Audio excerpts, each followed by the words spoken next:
You don't hate authority. You hate interference. You feel it the second someone tells you what to do. Even if it's harmless, even if they're right, something tightens in your chest. Your jaw locks. Your mind goes quiet, then sharp. Not loud. Focused. Controlled. It's not rebellion. It's not immaturity. It's not trauma, like they love to assume. It's the sensation of being handled when you know you're not something that should be handled. You've noticed it since you were young. Rules that made sense to everyone else felt insulting to you, not because they were hard, but because they were imposed. You could follow a rule you chose. You could work harder than anyone if it was your decision. But the moment someone tried to steer you, your energy dropped. Your intelligence dimmed. Your respect vanished. People misread that. They always do. They call you stubborn, difficult, independent, to a fault. They say you don't take feedback well. They tell you that you're smart but hard to manage. What they never say out loud is what they actually mean. You don't submit cleanly. And that unsettles people, because submission is the invisible glue holding most social systems together, and you can feel that glue on your skin the moment it touches you. You've tried to explain it before. You've said things like, "I just need autonomy," or "I work better alone," or "I don't like being micromanaged." But those words are too small, too polite. They don't carry the truth. The truth is this: when someone tells you what to do, it feels like they're shrinking your internal space, like they're stepping into a room that belongs to you and rearranging the furniture without asking, and your nervous system knows it instantly. You don't explode. You don't scream. You withdraw. You disengage. You comply on the surface, or resist in silence. But internally, something shuts down. Your creativity drops. Your clarity fades. Your respect for the person evaporates. You're not trying to dominate. You're trying to breathe. And here's the part you almost never say out loud. Maybe you haven't even admitted it to yourself. When you are left alone, when no one is watching, when no one is directing you, you become terrifyingly effective. You think deeper. You move cleaner. You notice patterns others miss. You take responsibility in a way that doesn't need praise or permission. You don't need to be pushed. You need to be unblocked. Emphasis. That's why being told what to do feels wrong. It's not a challenge to your ego. It's a violation of your operating system. Most people are built to respond. You are built to self-direct. And systems hate that. Because people like you don't need constant reinforcement. You don't need supervision to behave. You don't need fear to function. And that makes you unpredictable.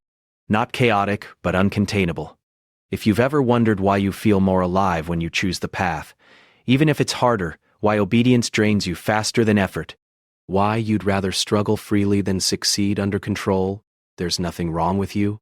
There's something rare about you. And if you stay with me, I'm going to show you exactly why this trait exists, why it's discouraged, and why it was never meant to be corrected.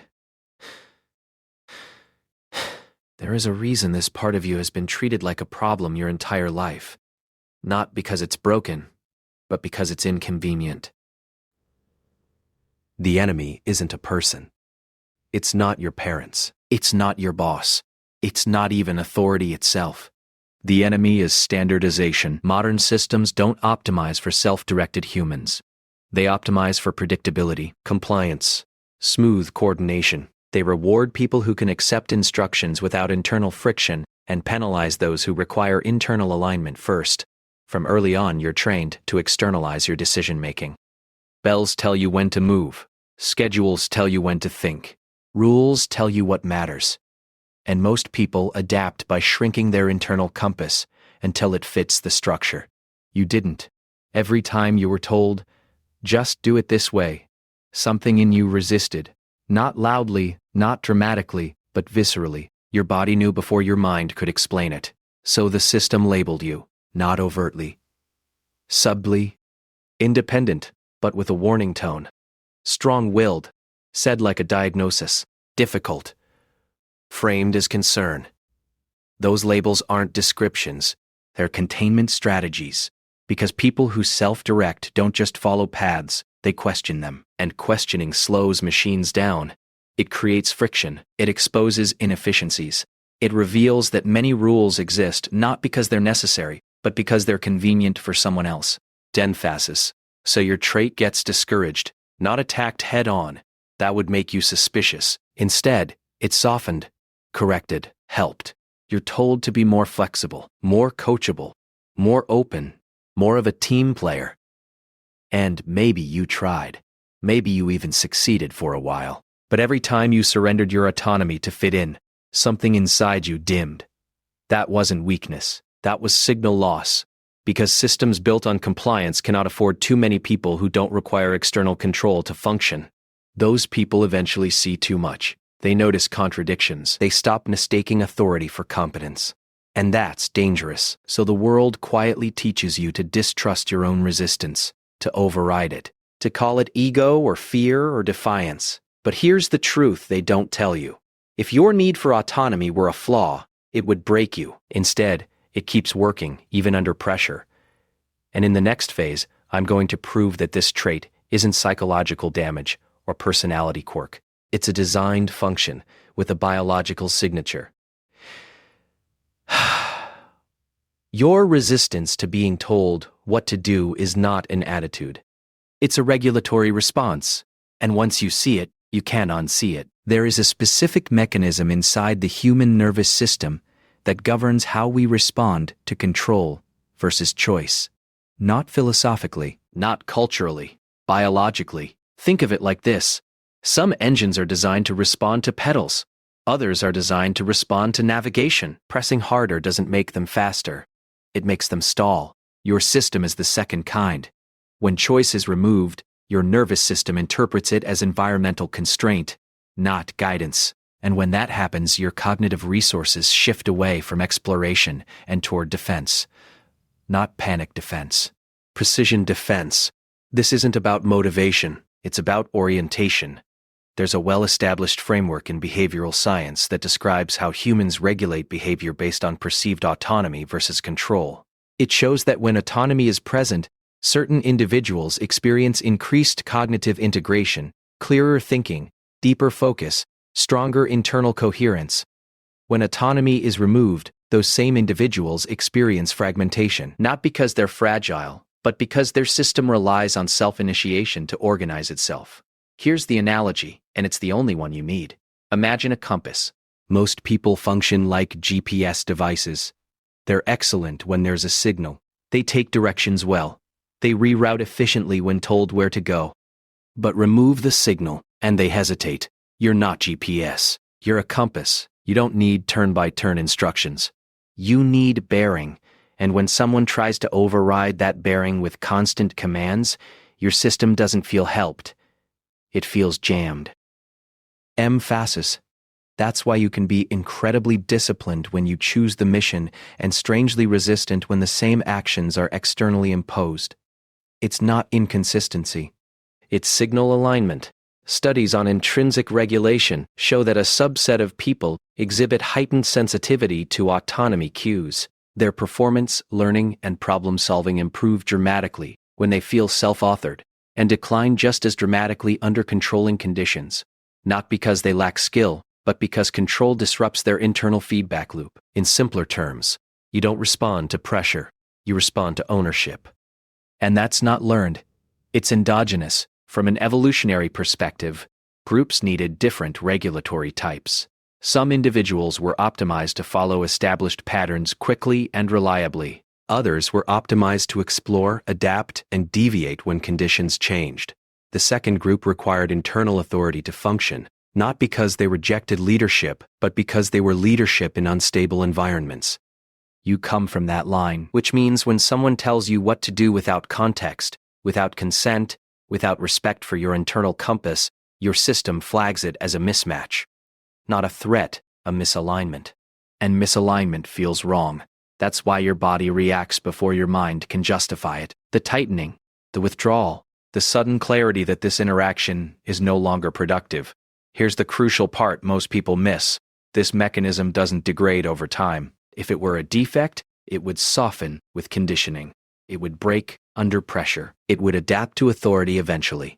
It doesn't. Even after years of trying to be easier, be flexible, be normal, that response still fires instantly.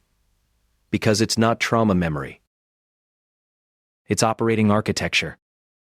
And when architecture is correct, Forcing it into the wrong structure doesn't improve performance. It causes friction, burnout, and disengagement.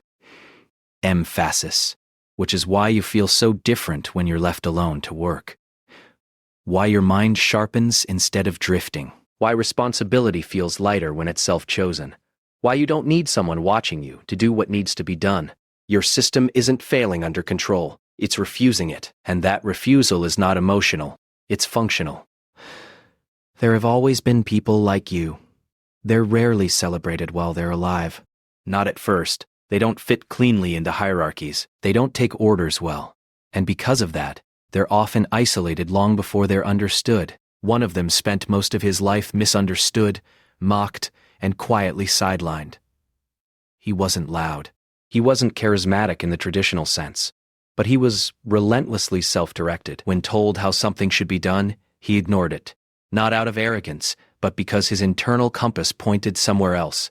He worked alone, thought alone, built alone. And the more people tried to manage him, the less accessible he became. His mind required solitude and autonomy to function at its peak. When those were removed, his brilliance dulled. When they were restored, it returned. People called him impractical, difficult, detached from reality. They missed the point. His refusal to submit wasn't rebellion, it was fidelity to an internal signal stronger than consensus. Another figure lived in a completely different time, under entirely different conditions. Surrounded by rigid authority, religious hierarchy, and absolute rules, she didn't look powerful. She didn't seek control. But she could not be directed unless the direction aligned with something inside her.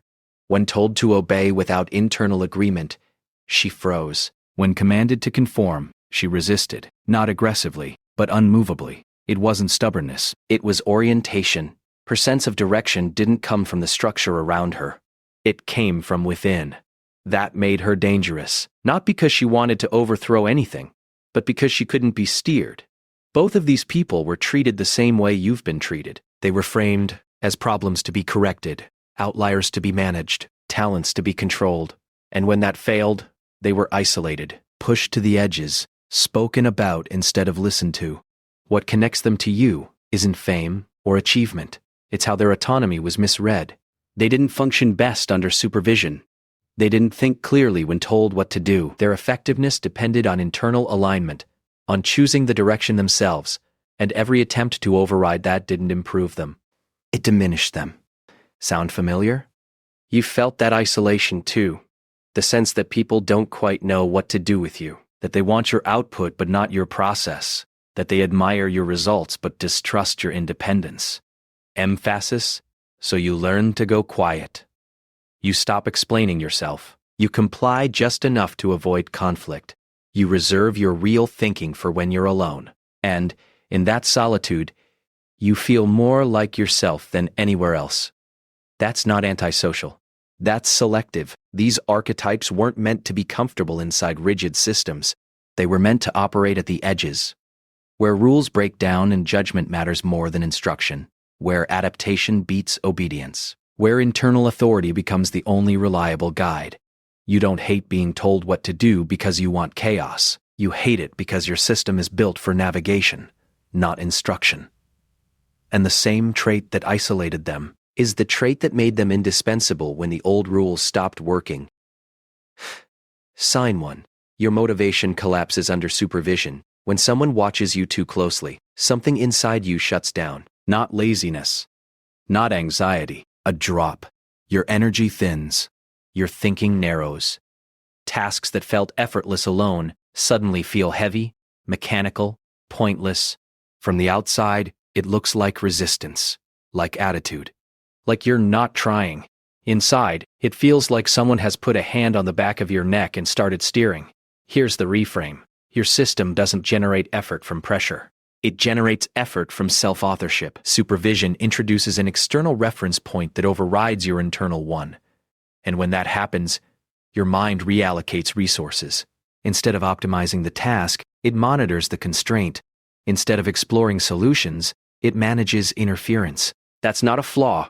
That's an efficiency mechanism. You are optimized for environments where responsibility is assumed, not enforced, where outcomes matter more than compliance. where no one needs to remind you to care, because caring is intrinsic once you choose the mission. The advantage? Left alone. You don't need motivation. You become it. Your focus stabilizes. Your work deepens. Your standards rise, not because someone is watching, but because you are. Emphasis.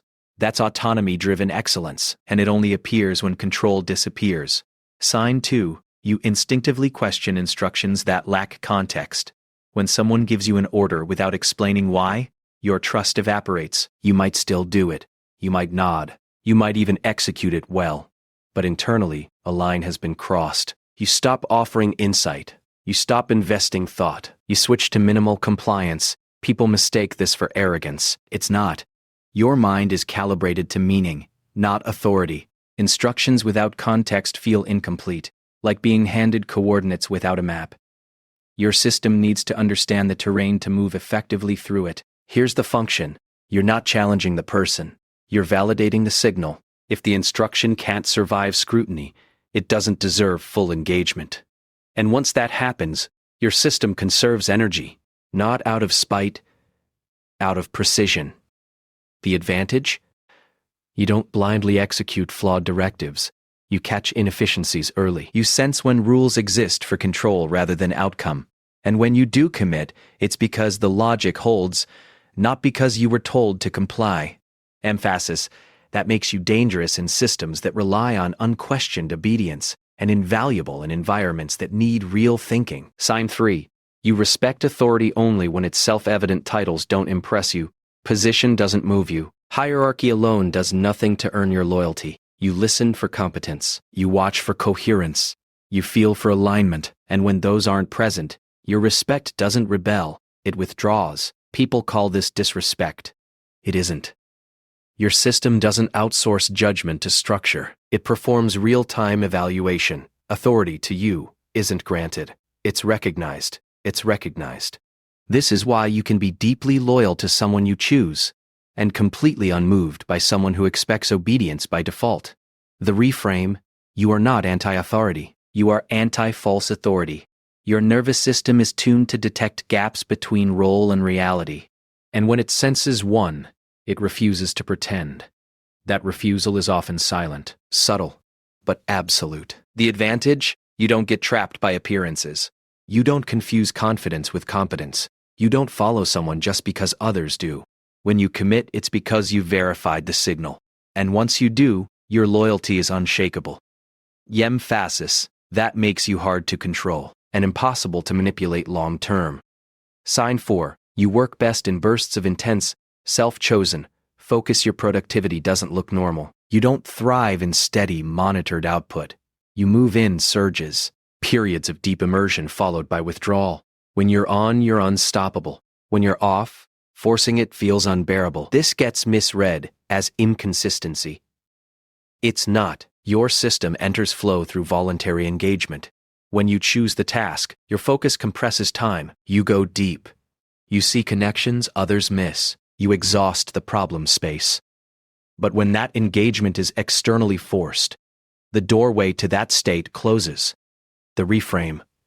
You are not lazy between bursts. You are recalibrating. Your mind isn't designed for constant output.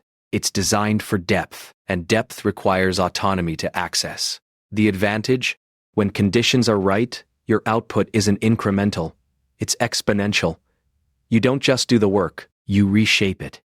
And when you're finished, you know it. Not because a clock says so, but because the internal signal resolves. Emphasis. That's rare. And it doesn't survive micromanagement. Sign 5. You'd rather fail on your terms than succeed under control. This is the one you don't say out loud. You would rather struggle freely than win obediently. You would rather own a loss than inherit a victory that wasn't yours. When someone else dictates the path, success feels hollow, almost humiliating. People think this is pride. It's not. Your identity is fused with authorship. Achievement without agency doesn't register as real. It feels borrowed, contaminated, like wearing someone else's skin. The reframe: you don't fear failure. You fear dispossession. You fear becoming a tool for someone else's direction. You fear losing your internal compass more than losing status, comfort, or approval. The advantage? You take responsibility at a level most people avoid. When you choose a path, you accept its consequences fully. No excuses, no deflection, no resentment. Emphasis. That kind of ownership is terrifying to systems and incredibly powerful for individuals. Imagine a wild animal. Not trapped, not trained, not broken, placed in the wrong environment. It looks dangerous, uncooperative, impossible to manage. It paces, it resists, it shuts down or lashes out. Everyone agrees something is wrong with it, but move it to the right terrain. Open space, clear signals, natural boundaries, and nothing needs fixing. Its behavior reorganizes itself. That's you. Your autonomy isn't a trait to polish or soften. It's a habitat requirement. When you're placed in environments that respect internal direction, your nervous system stabilizes, your intelligence surfaces, your discipline becomes self-sustaining. The mistake isn't who you are, it's where you're being asked to function. Most people are designed to be shaped by their surroundings. You are designed to select them. And when that selection is taken from you, your system reacts, not emotionally, but structurally. You don't need to be more compliant. You don't need to be easier to manage. You don't need to learn how to take direction better. Emphasis. You need to be placed where direction emerges from within. That's not defiance. That's ecological truth. When you stop trying to correct this part of yourself and start honoring it, something shifts. You stop burning energy fighting the wrong battles. You stop blaming yourself for reactions that make perfect sense. You stop confusing misplacement with malfunction. Nothing about you needs to be fixed. It needs to be situated. Do not change this part of yourself. Do not soften it. Do not apologize for it. Do not let anyone convince you it's a flaw that needs sanding down. You are not difficult. You are self-directed. And that is rare. If this reached you, it's because you recognized yourself in it. Not intellectually, but bodily. That quiet nod, that internal yes, that sense of being seen without being explained, signal that recognition, not to me, to yourself.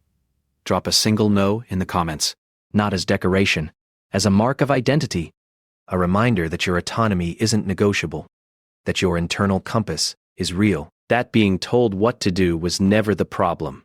The problem was trying to make a navigator live like a follower. Some people need instructions to move forward. You need permission to choose, and you've had that permission the whole time.